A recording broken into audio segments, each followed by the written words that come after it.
Force के selection में हिस्सा लेता है, लेकिन जंगल में उसका सामना एलियन हाईटेक मशीन से होता है। पहले तो उसे लगा कि ये ट्रेनिंग इंस्ट्रक्टर का कोई डमी उपकरण है, पर असल में वो एलियंस का बनाया हुआ एक खतरनाक हथियार था। अचानक हुए इस हमले से स्पेशल फोर्स के कई जवान मारे गए और जिंदगी और मौत की असली जंग तो अब शुरू होने वाली थी। इस कहानी की शुरुआत अफगानिस्तान के वॉर जोन से होती है। अमेरिकी सेना की स्पार्टन टीम एक तय जगह पर जा रही थी। रास्ते में सैनिक ईथन की मुलाकात अपने छोटे भाई से होती है। उनके बीच सिर्फ खून का रिश्ता ही नहीं बल्कि एक गहरी दोस्ती भी थी। दोनों के शरीर पर बने टैटू भी बिल्कुल एक जैसे थे। उन्होंने कसम खाई थी कि वो साथ मिलकर सबसे मुश्किल टेस्ट पास। वो कैवलरी सेना के सबसे बेहतरीन जवान बनकर ब्लैक हॉक हेलीकॉप्टर से युद्ध के मैदान में उतरने वाले पहले सैनिक बनना चाहते थे। यही सपना उन्हें हर मुश्किल का सामना करने की ताकत देता था। पर जब वो अपने सुनहरे भविष्य के बारे में सोच ही रहे थे, तभी अचानक बिना किसी चेतावनी के हुए एक बम धमाके ने ईथन से हमेशा के लिए उसके छोटे भाई को छीन लिया। उस भयानक धमाके की लहर से पूरी गाड़ियों का काफिला पलट गया और ईथन की दुनिया उजड़ गई। चारों तरफ सिर्फ तबाही थी और साथियों के शव जमीन पर बिखरे पड़े थे। ईथन ने बहुत मुश्किल से अपने भाई के जख्मी शरीर को खींचा। वो पूरी तरह निराश था, फिर भी हिम्मत नहीं आ रहा। उसने अपनी पूरी ताकत लगा दी, लेकिन बैस से सिर्फ कुछ 100 मीटर पहले ही वो गिर पड़ा। उसके भाई ने उसकी पीठ पर ही दम तोड़ दिया। ये गम ईथन के लिए एक ऐसा बुरा सपना बन गया जो कभी खत्म नहीं हुआ। अपने भाई के अधूरे सपने को पूरा करने और खुद को माफ करने के लिए ईथन ने पागलों की तरह रेंजर सिलेक्शन के लिए अप्लाई करना शुरू कर दिया। 2 साल के लंबे इंतजार के बाद आखिरकार उसे ट्रेनिंग कैंप का लेटर मिल गया। इस मुश्किल सिलेक्शन में सैकड़ों लोगों ने हिस्सा लिया था, लेकिन अंत में सिर्फ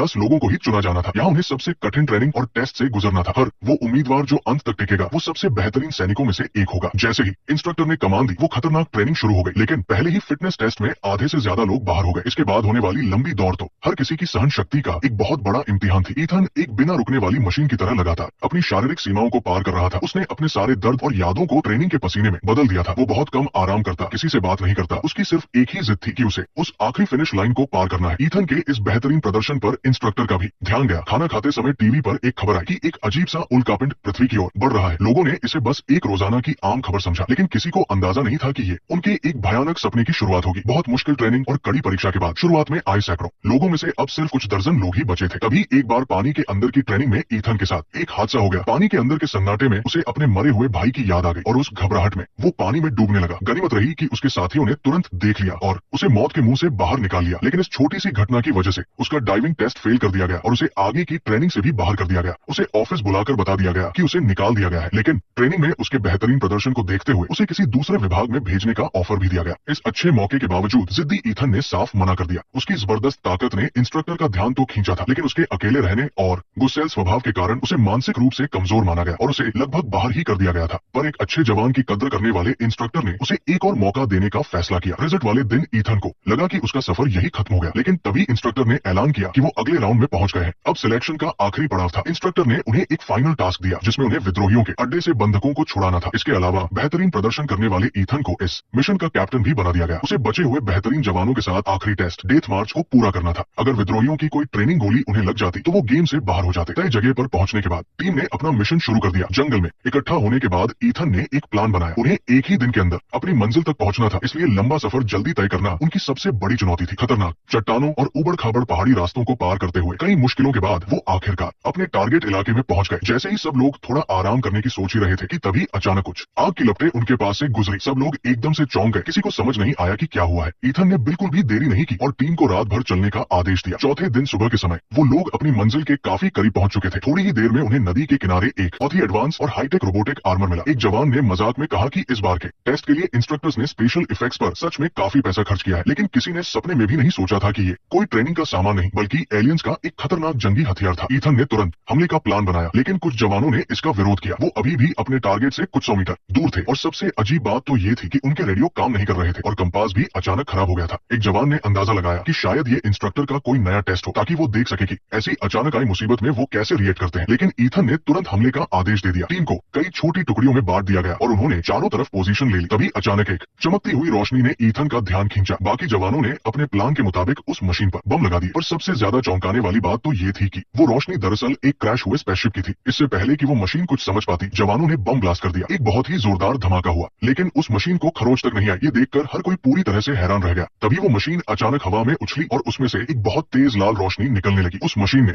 आसपास के पूरे इलाके को स्कैन करना शुरू कर दिया। ये खतरनाक हथियार एक ऐसी तकनीक से बना था जो इंसानों की सोच से भी परे थी। इस मशीन ने बिल्कुल सही तरीके से सारे सैनिकों की लोकेशन का पता लगा लिया। एक खतरनाक लेजर बीम ने पल भर में ही पूरे जंगल को जलाकर राख कर दिया। कई जवान उस हमले का शिकार होकर मारे गए। हालात को बिगड़ता देख ईथन ने बचे हुए लोगों को पहाड़ी की चोटी की तरफ पीछे हटने को कहा। तभी उस मशीन ने एक ग्रेनेड फेंक दिया। उसके भयानक धमाके से सब लोग पहाड़ी से नीचे जा गिरे। ये ट्रेनिंग का खेल अब एक खौफनाक तबाही में बदल चुका था। जब ईथन को होश आया तो उसने देखा कि कई जवान बुरी तरह घायल पड़े हैं। ईथन तुरंत उनकी मदद करने में लग गया। तभी एक साथी ने रेडियो गाड़ी के बारे में बताया। उन्होंने देखा कि रेडियो ऑपरेटर अभी भी वही फंसा हुआ था। ऊपर चढ़कर तलाश करते हुए कई लोग बम धमाके में बुरी तरह मारे गए थे। सिग्नलमैन की छाती में बस एक गोली का निशान था। रेडियो उपकरण भी नहीं बच पाया। तभी एक जिंदा बचा सैनिक पास ही दर्द से तड़प रहा था। फिर उस रोबोट ने अपना रूप बदला और इस तरफ आकर एक स्कैन किया। घायल सैनिक को ढूंढकर उसने लेजर से उसके चिथड़े उड़ा दिए। डॉक्टर समझ गया कि वो एलियन रोबोट उनका पीछा कर रहा है। बिना समय बर्बाद किए उसने अपनी टीम को पीछे हटने के लिए कहा, लेकिन उनके पीछे एक गहरी खाई थी। रस्सियां तैयार करके सब नीचे उतरने लगे। ठीक उसी वक्त वो रोबोट उनके ठीक ऊपर पहुंच गया। ऊपर वाले आदमी के पल भर में दो टुकड़े हो गए। घायल साथी भी ऊपर से नीचे गिर गया। फिर उस रोबोट ने नीचे के इलाके को स्कैन करना शुरू कर दिया। सब लोग बहुत ज्यादा डरे हुए थे। अचानक एक घायल के पैर में गोली लग गई।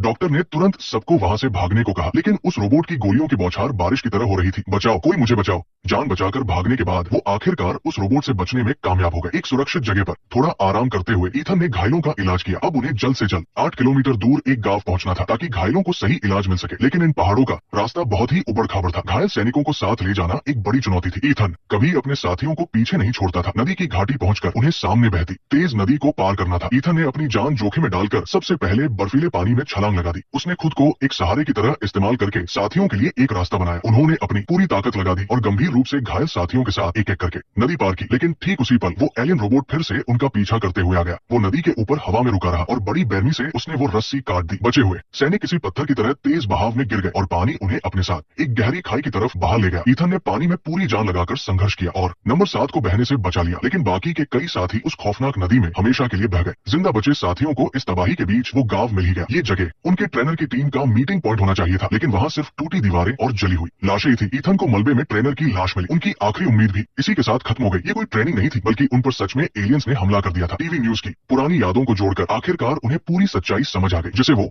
उल्कापिंड समझ रहे थे। वो असल में एलियंस का धरती पर हमला करने का एक हथियार था। जब सबको लगा कि अब कोई रास्ता नहीं बचा है, तब ईथन को गलती से एक पुरानी मिलिट्री गाड़ी मिल गई। मशीनरी के अपने ज्ञान का इस्तेमाल करके उसने किसी तरह उस गाड़ी को फिर से चालू कर लिया। लोहे की ये गाड़ी अब उनकी जिंदगी बचने की इकलौती उम्मीद थी। लेकिन गाड़ी की आवाज ने एक बार फिर उन एलियन दुश्मनों को अपनी तरफ खींच लिया। खतरे का एहसास होते ही सब लोग तेजी से गाड़ी में छिप गए। लेकिन गाड़ी के अंदर गोलियां खत्म हो चुकी थी। एक साथी गोलियां लाने के लिए अपनी जान की परवाह किए बिना बाहर दौड़ पड़ा। हालांकि वो गोलियां लाने में कामयाब रहा, लेकिन उसका शरीर गोलियों से छलनी हो गया। अब जिंदगी और मौत के बीच एक खतरनाक रेस शुरू हो गई। एक महिला सैनिक जंगल के बीचों बीच उस गाड़ी को तेजी से चला रही थी। डॉक्टर ने गाड़ी की इकलौती मशीन गन संभाली और अपने पूरे गुस्से के साथ दुश्मनों पर गोलियां बरसाने लगा। लेकिन उन गोलियों से उस रोबोट का बाल भी बाका नहीं हुआ। उन गोलियों का कोई असर नहीं हो रहा था। पलक झपकते ही उस रोबोट ने उन पर बमों की बारिश कर दी। गाड़ी के मजबूत कवच की बदौलत वो उस हमले से बच गए और आखिरकार वहां से सुरक्षित निकल गए। लेकिन जैसे ही वो घाटी के पास पहुंचे, वो रोबोट अचानक उनके सामने आकर खड़ा हो गया। उसने एक ऐसा खतरनाक एनर्जी ब्लास्ट किया जिससे उनकी पूरी गाड़ी लगभग तबाही हो गई। ईथन ने जवाबी हमला करने की कोशिश की, लेकिन उनके हथियारों से रोबोट को कोई नुकसान नहीं हुआ। अब उनके पास मौत के डर से भागने के अलावा और कोई चारा नहीं था। एंड मौके पर ईथन ने रॉकेट लॉन्चर से पहाड़ पर फायर किया और गिरते हुए पत्थरों से उस रोबोट को दबा दिया। लेकिन उनकी गाड़ी एक बड़ी चट्टान से टकराकर पलट गई। जब ईथन को होश आया तो उसने देखा कि उसके सारे साथी मारे जा चुके हैं। ईथन ने मलबे में दबे उस रोबोट को चेक किया। उसने देखा कि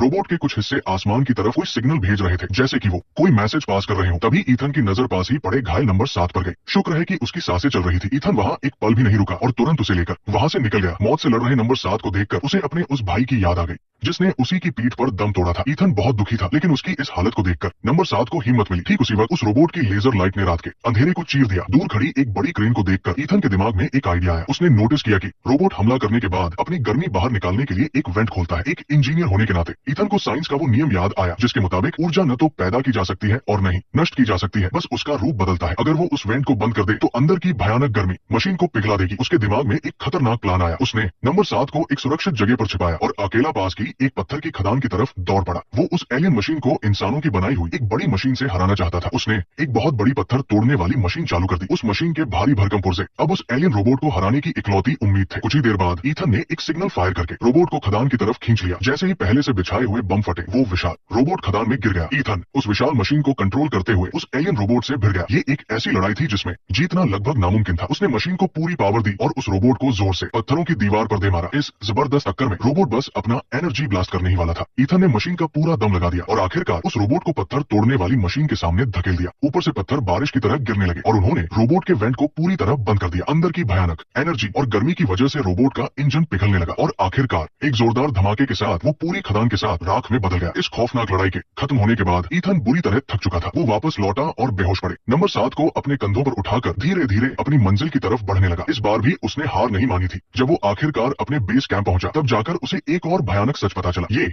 रोबोट तो सिर्फ एक शुरुआत था। पूरी दुनिया पर एलियंस का एक बहुत बड़ा हमला शुरू हो चुका था। हजारों की गिनती में ऐसी मशीनें धरती की तरफ आ रही थी। ईथन एक बहुत जरूरी जानकारी लेकर आया था। रोबोट की वो कमजोरी अब इंसानों के पास बचने की आखिरी उम्मीद थी। अब वो खुद को कोसने वाला एक मामूली कैडेट नहीं रहा था, बल्कि वो कई लोगों की जान बचाने वाला एक हीरो बन चुका था। कमांडर ने खुद अपने हाथों से उसकी वर्दी पर एक बैज लगाया और उसे अपनी सेना में शामिल कर लिया। युद्ध का बिगुल बज चुका था। ईथन और उसके जिंदा बचे साथी जंग के मैदान में जाने के लिए हेलीकॉप्टर में बैठ गए। अब वो इंसानों की तरफ से अंतरिक्ष से आए उन एलियन दुश्मनों से लड़ने वाले थे। ये फिल्म यही खत्म होती है। ऐसे ही और मजेदार वीडियो के लिए हमारे साथ